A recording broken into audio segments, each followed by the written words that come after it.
You're listening to Your Favorite Character Sucks, a podcast where we usually decide on the best characters from the best shows, books, movies, any media really. But this is different. This is our Patreon-supported bonus episode. Here we're going to take a look at one character nominated by a Patreon supporter. No matter the character, Matt, Brandon, and I will do our research and let you know what we think about your favorite character. I guess it can be a real person too if you want. We'll do whatever you want as long as you support us. On today's episode, Judy and Jen from Dead to Me.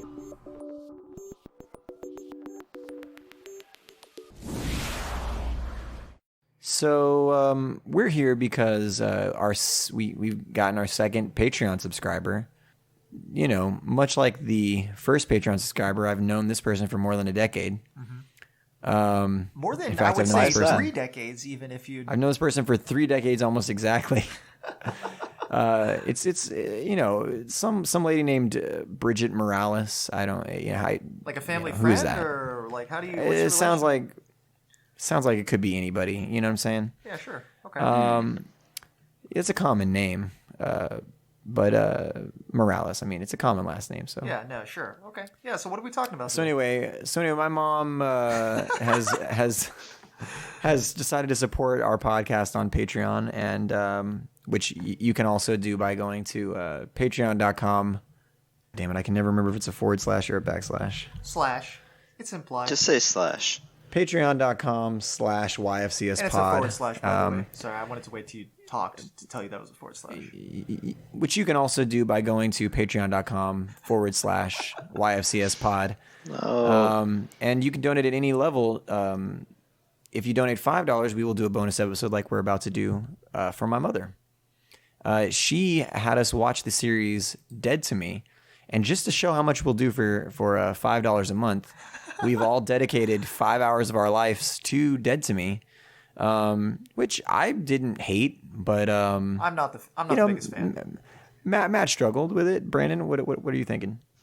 I also did not hate it, but by the end, I was like, you got it. You were like, I get it. It started strong and then just got repetitive. You're telling me you're not ready for some other dark hidden secret to emerge from these white women's history? That's what I'm saying. Every ep, it's like, oh, but there's this other shitty thing that they did. Yeah, it reveals how terrible these people are. Yeah, no, it's not good. It's very cyclical. But she wanted us to discuss the two main characters. What are the names of the characters? Judy and Jen. Yes. Jen is Christina Applegate. Okay. Did we ever find out if she was related to K.A. Applegate? I'm being dead serious about this one. K.A. Applegate, the author of the Animorph series. That's up to you to research. Yeah, you do that research real quick. I want to get you back on the... But go ahead. So we watched season 1, and I watched a couple episodes of season 2, found out that Steve has a twin. Wait, what? No, really? Yeah. Oh, yeah, James Marsden is back in season 2 because he has a twin. They killed him, didn't they? And his name is Ben. Oh, Lord. They killed Steve, but Ben, his twin brother, who's way more mellow, he's the opposite of Steve. Uh-huh. Yeah. So they killed his D&D character, and he just re-rolled the twin, and now they put him straight back into the story. Yeah. Holy shit. Yeah, he'd always wanted to make a druid, so he made him more like mellow, chill guy. Something that works with the party better. Yeah, I feel you on that. Yeah, exactly. That fits in the party a little better. Okay, true. More chaotic good than you know. I mean, well, actually, I guess Steve was kind of evil. I mean, he was... Oh, not a good person, just bad overall. No, he was... Yeah, he was not a good person. He wanted to... He orchestrated the hit and run. I mean, he orchestrated the run at the very least. And it was laundering money. I think Judy's the more interesting character. I think that, you know, we've talked about how this show, the target audience is probably middle-aged women, you know, mothers of teens, like that kind of thing. Mothers I of would teens, say is like really? the target audience. That the mothership was a huge part of that show? I guess. Yeah.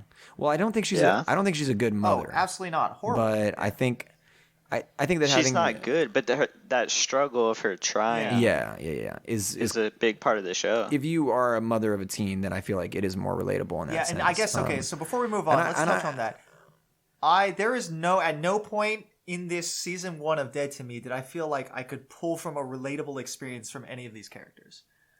That's true. Yeah. I'm looking at a pair of just, I guess, middle-aged white women. They're far more wealthy than I am. With their very small problems, they just get blown out of proportion because they're upper middle class. It just makes me upset. And Well, Judy's not wealthy. She's basically homeless. She was with a guy who is laundering money. Yeah, and she knew about that. Yeah. Yeah, but not at the start of the show. I just can't relate to these people, and they're shitty, so it just makes me hate them. I can't empathize with them, and they're bad people. That's true. Yeah. Right? And you can't relate to them. Like even if they were like flawed characters that you could relate to, then at least you would have that. They're just flawed characters I can't relate to. So I'm like, I can understand Jin's character a little more. Yeah. Because she's gone through some shit. I do like how she's not a typical grieving character. To me, I feel like they did a good job of, whether I agree with her or not or like her or not, they did a good job of making her. It actually, okay, that was one way that I did relate with her.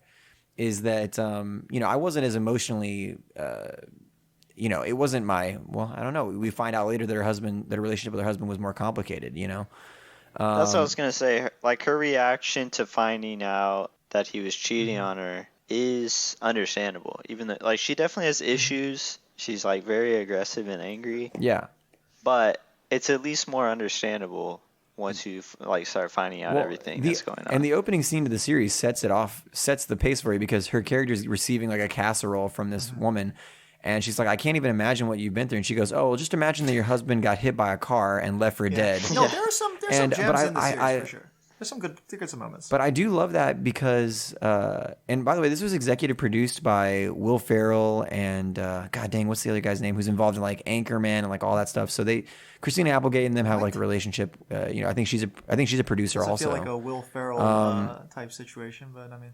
Right. But I do think there's some, what's the guy's name that helped make Anchorman? I'm looking it up right now. But anyway, my point is that it's not as typical to me the way that she acts, and it did remind me of the way that like when my father died, that like excuse me, I'm getting choked up. No, I'm kidding. That when my father died, I went to school, and I remember like I won't drop the name, but there was a friend who I went and talked to, and I was like, yeah, my father passed away this weekend, and they were like, shut the fuck up, like they thought I was joking because I was very like. The way that I was acting was not typical to them of somebody who was grieving, and I was like, I was like, he died, and they were like, if he died, you wouldn't even be here right now. I was like, I mean, I'm doing what I feel like doing. I mean, so yeah, there's a lot of like people expecting you to be a certain way or expecting you to need something or pitying you. That she hates it, and I remember being the same way of like hating that. And people would tell me they were sorry, and I remember at that time like they'd be like, I'm sorry that happened, and I'm like, well, you didn't kill him. Why are you apologizing to me? Like it felt very weird to me, even being apologized to. Okay, well, I'm glad that at least one of us could draw on something. Jesus. Adam McKay is the guy who directed Anchorman and who's an executive producer of this show as well. So I did like that she was like not a typical griever. The whole like. Turning to like heavy metal music and stuff like that. Like I can see that just being a rallying cry of like suburban middle-aged white women everywhere. God. It's like it's like you said, it's not a show for us. I don't think in that sense. Now I was more interested in Judy though. I think she's an interesting character. In what way? She seems to want to do the right thing, but that she's like she's a bad very person. She's very good at lying. Yeah, like she lies. Yeah, she just has actual psychological issues. She's insane. Sociopath for sure. Whereas like Jin, I can kind of understand, even though I don't support what she does. I understand why she's doing it. Judy is just crazy. I did not expect that she actually was having those miscarriages. I thought that was going to be a lie. Oh, you think? Well, maybe in season 2 they churn it out. It turns out that she lied about all that too. You never do. Every single episode, bro. That's something what else. sucks about the Something show. else, Yeah. dude. How much Steve, bullshit? No, Steve and her had private conversations about the miscarriages. So I think that those characters were having honest conversations about it. I don't think. She could be lying to Steve. Yeah. Oh, I see what you're saying. Like Bro, she made it would up. be so easy, and that's the I style don't know. of the show. She seemed to have like that, man. Yeah. Well, do you think that?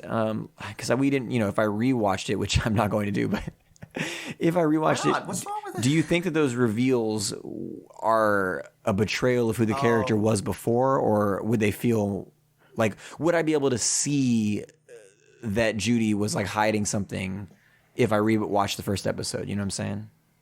That's a good question that I can't answer. Well, Judy was very thirsty to like become her friend, so I think I was suspicious of her from the very beginning. I would not have stayed. I think even in the first episode, we know that she lied, right? Yeah, we find out that she lied about her husband dying. Forcing it.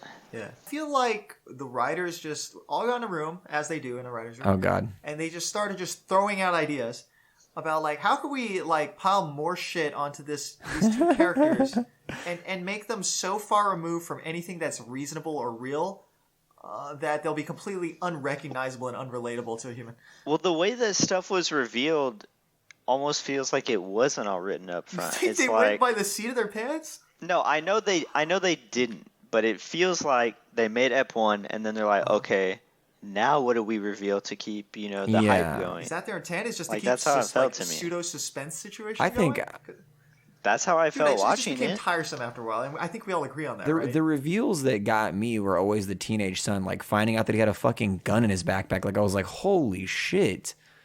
This kid has a gun in his fucking backpack? Like, what the hell is going on? Maybe you relate to that more because, like, I don't know, you're a parent now, but I just didn't give a shit about that either. I was just like, okay, this guy's a drug dealer already. Yeah, like, no, and again, he's like an upper... that kid was an asshole. The only one I liked was the youngest son. He was pretty chill. Also, because that dude basically got, like... But again, we're talking about upper middle class. Like, why should we care about, like, their minute problems? Yeah, exactly. Like, this is literally a son who's, like, selling his rich-ass family's, like, pills.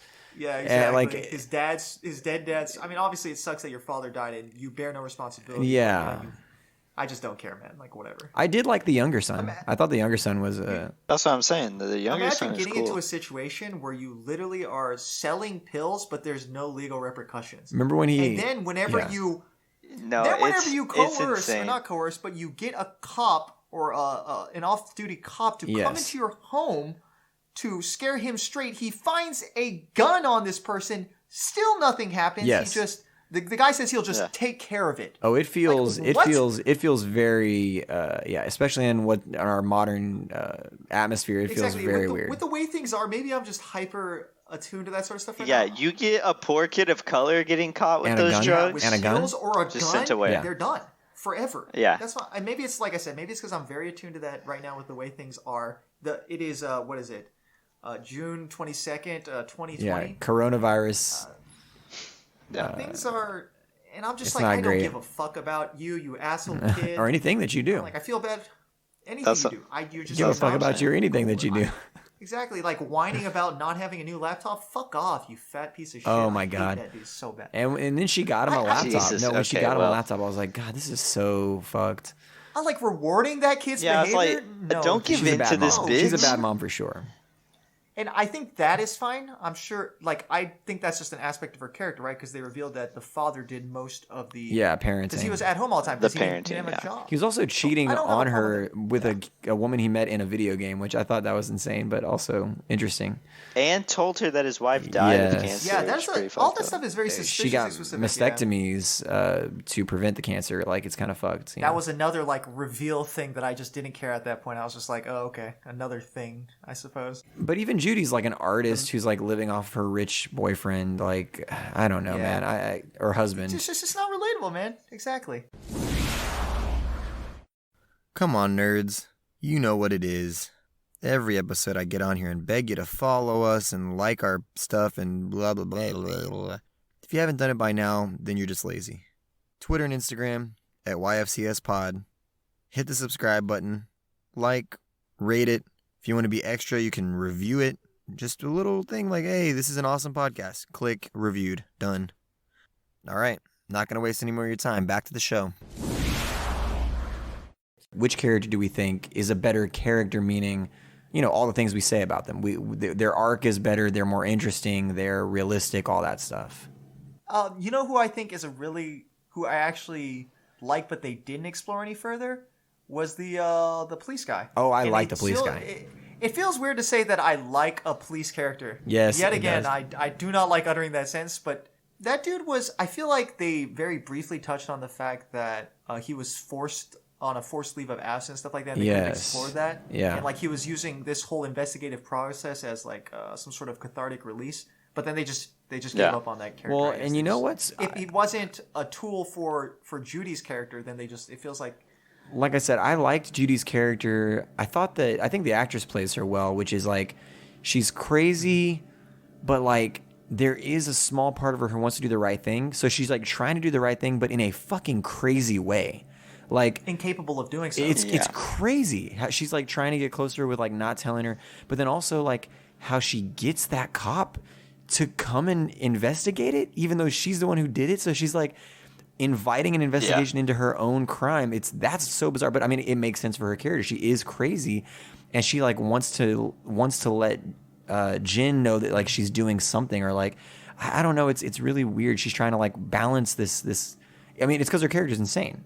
So I think it's a reach for me to believe that any sane person can do that. So she is insane. That character is insane. She's crazy. Right. Yeah. And it could be Which because I think is a fair assessment. Yeah, right? It could be because of partially brought on because of the miscarriages or whatever. That could be part of it. Miscarriages and the manipulative boyfriend. Yeah, he's abusive. Mentally abusive to her.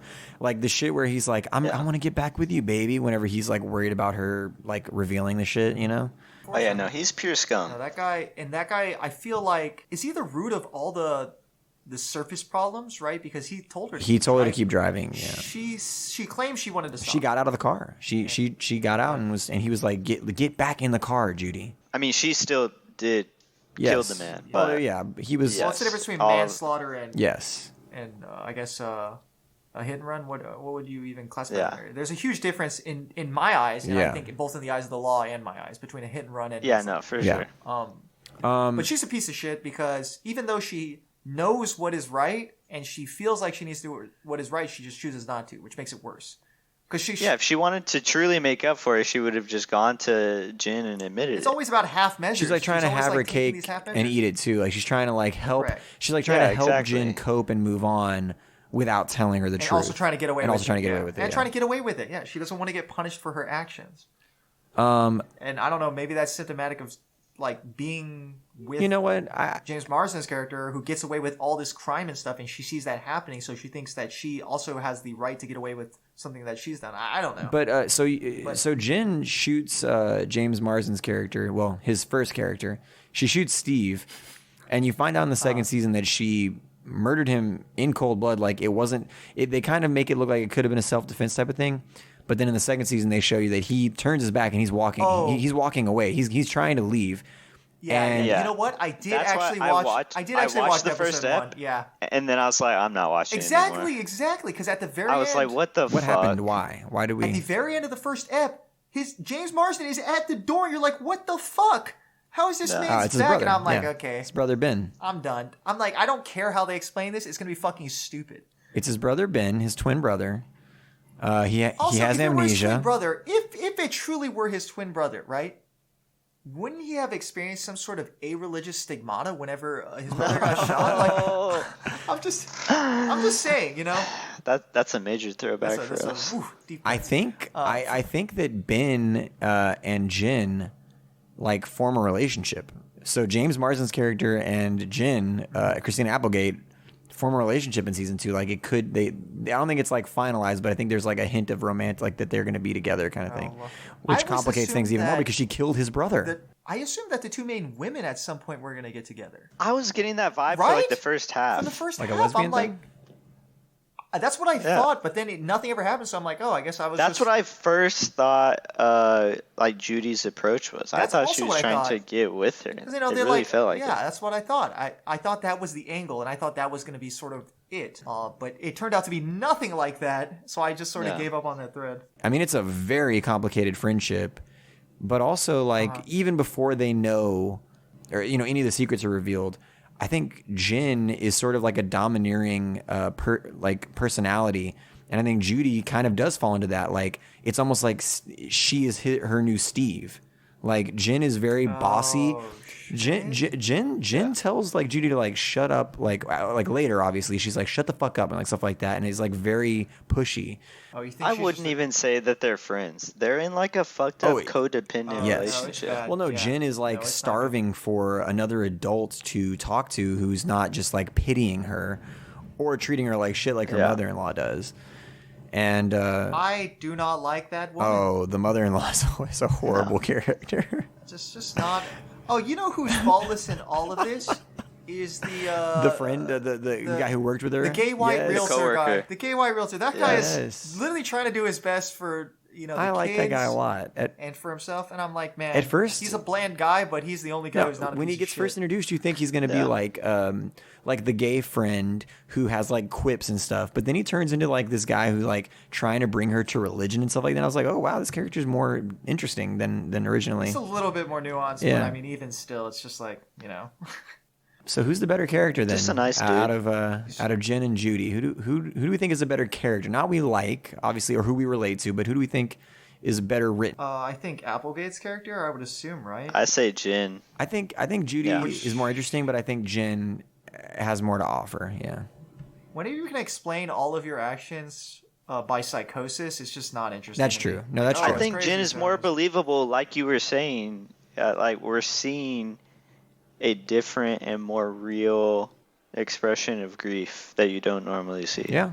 And so, I don't like most of the things that she does, but I can still at least understand it. Yeah, I think that she's a character that is not represented a lot in media. So, I mean, it's good to see. And what character is that? Just grieving mother or widow? Well, okay. I mean, here's one aspect: a mother who is the working parent rather than the taking care of the kids, which they've done more of that in recent years, but that's my aspiration. And then in the general sense of life, grieving in a different way, which is what? Which is like I said, like grieving in a more aggressive, like in anger rather than being angry. Female characters expressing anger rather than just being crushed by a grief. You know what I'm saying? Like. Yeah. She's angry, and you find out why is because she they've been having relationship problems. And she kind of feels that responsible for like him leaving the house that night and stuff like that. So, which I mean, that's I guess there's some sort of mutual amount of blame. That's what the writers are trying to get us to. She's also angry because she's worked so hard for her family, but her kids don't like her. Because they don't see, they miss their dad, and they. So you're saying these are maybe that role would typically be in television a male role type of thing. Yeah, I feel like it. Where you're disconnected from your kids, you're working all the time, don't have. And you're angry at when you're grieving instead of being crushed by the grief. Yeah, I can see that. I just still don't care. Yeah, like I said, their problem seems so minuscule and tiny, and like I said, the fact that greater grief and unrest exists doesn't negate your smaller and weaker grief, but I just can't bring myself personally to care about the problems that are presented to me in this show. Do you know what I'm saying? Yeah. Like, be sad in your fucking $2.5 million house. I don't give a fuck, man. Like, Jesus Christ. Yeah. But maybe that's just me personally. I mean, like I said, I'm not empathetic to that sort of thing. Yeah, we're part of the plebiscite. You know what I mean? We're not really. Yeah, I can't imagine, I guess, is my issue. So it's a failing on my part. Not has to do with the show. Yeah. I'm sure the show is fine. I think the show generally has garnered favorable I was going to say we're also just like nihilistic millennials. So. Yeah, that's true. Well, let's not put labels on ourselves, but yes, I do hate my life, and I don't think there's a point to it. Oh, my God. That's a joke, guys. By the way, I'm not depressed. Yeah. No, I mean... I'm sending that clip to your mom. Go back to the 90s horror episode and listen to Matt talk about the same thing. So it's not just a recurring. It's a recurring theme on the podcast, but it's a motif, if you will. Yeah. Of my life, and not just of the podcast. Yeah. 24/7. So Brand and I actually we're not here to talk about Dead to Me, Matt. We're here. This is an intervention. Wait, what the fuck? Brandon, you want to talk first? This was a 25-minute praise. Oh no! I'm saying the whole podcast. Your favorite character sucks has been a lead up to this. Shit, that's a big ass setup, dude. What the fuck? Nah, people don't care that much. Just let me die. Okay. We're trying to save you by pretending to care about nerd stuff. Thanks, Mom. No, we're not done. Oh, we're not done? What else we have to say? We have to pick a best character. Out of these two. Jin, right? We just did Jin. Yeah. Man, yeah, I guess we should have had our good friend Sebastian Young in here because he would have pulled for Judy, right? I think that's his preferred character. Solely for the actress, though, not for the character. He thinks that Judy's attractive. Unreasonable. He loves Linda Cardellini. He's a big Linda Cardellini fan. Okay, well, if we think that that's the best character, who do we think is the worst character? Well, okay, here's the thing. I don't like James Marsden, but I enjoy him on the show. He's interesting to me. Wait, you don't like Okay, all right. I love James Marsden as an actor. I like his performances and everything he's in. But Steve is a piece of shit. Steve Wood. Oh, okay. I legitimately didn't understand you because I did hear you say that you like James Marsden. So I thought you flip-flopped for something. I thought something had happened between 2 days ago when we discussed this. Westworld, James Marsden, fucking perfect. 30 Rock, James Marsden, also very good. Yeah, so let's talk. I think that normally whenever James Marsden is in... He's a pretty boy. He's eye candy. Yeah, he plays... Exactly. And so it's a little more than that in this one. He still fulfills that same Sugar role, and but Spice? it's a little more subversive. You ever seen Sugar and Spice, the cheerleading movie? God. Yeah, he's like the hot boyfriend of the main character. If there's any... Right? I don't watch any cheerleading movies that don't start with Bring It On. Okay? So that can mean like Bring It On perhaps Bring It On 2. 3 Tokyo Drift. Bring It On 3 Tokyo Drift. I would love to see a crossover, Japanese inspired version of that would be amazing. But James Marsden, I think he does an okay job. I mean, obviously, I haven't seen season 2. He transforms every as time Ben. he appeared, I did not have a problem with him as Steve. Yeah. I think he did a good job in portraying that character, which I don't know if that's what he typily does because I feel like most of the time... I would say Jin's... Of course, I'm not an Jin's expert teenage son is also...